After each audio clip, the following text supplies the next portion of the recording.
All right, guys. So I ended up putting the sealant on it, and then I went and put some primer on it, and I thought to myself, I forgot to burn the hair in first. So it doesn't matter. It's a little smelly.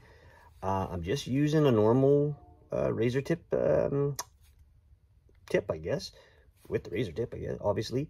And I'm just cutting in some lines like this, and you can see, pretty stinky.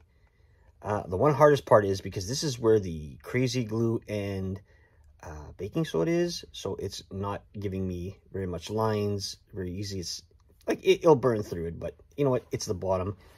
You won't see it as much, I think. So all I did was I went and just tapped some lines on there, make it look like hair, pull down, not too long, not too big. I didn't say it was going to be a short-haired rat mole. I didn't say it was going to be a hairless rat mole. In fact, I don't even know what the hell I'm making, but just fine. So, and then with the ribs, all I did was I just went inside like this. You could see it. Just sort of give it some depth. Now, this will be covered up anyway with paint. Not covered up, but you may or may not see it. So, I'm going to set this stuff down and then reprime it just very lightly. So we're going to go with a silvery gray, because I really don't have gray. And the rat's kind of grayish black. So we're just going to give it a little touch all over the place. You can see that's coming a little bit of coloring in. Don't have to go crazy with it. We want it to have a blacker look anyway. We'll just give it a shine, I guess. I don't even know what the hell I'm talking about. Just gonna douse it.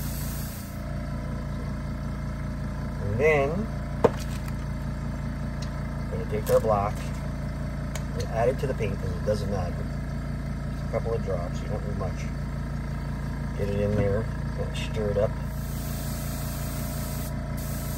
Now our rat is also going to be very shiny, because we're going to give it some epoxy, and when we epoxy it, we're going to put some sort of sprinkles in it.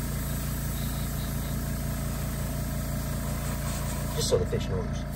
Now the silver kind of comes out of it, like you can kind of see the glare. You guys, I'm not sure what I'm going to do there yet. I was going to put another ball bearing in it, just so this can kind of sink.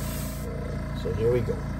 It's kind of grayish, silvery black. You can see that. We're going to let it dry.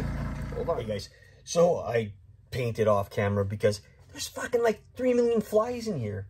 I guess they're trying to get down for winter, but whatever. So this is what I came up with. I had holes in there, and I went, oh, what am I supposed to do?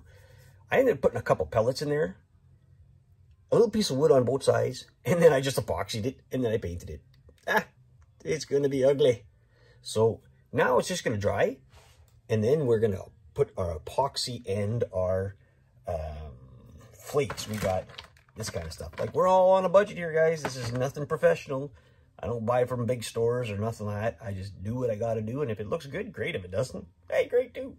All right. So when this is all dried up, we're gonna set it up. We're gonna put it on our rotisserie thing, and we're gonna let it dry. All right. Okay, so here we go. We got our epoxy on it, lots of sprinkly sprinkles, and we have it on our rotisserie. So hopefully, I mean, we had a little bit of a leakage, but it should just keep on rotating. It's on there secured, and sometimes it kind of snips off, but once it hardens, like this is going to be on there for hours. We're just going to let it dry like this. So you can see it falls sometimes. As long as it doesn't touch anything, and we'll be okay. All right. So when this dries, we add the hooks, we add the tail, and then we show you the final product. All right, stay tuned.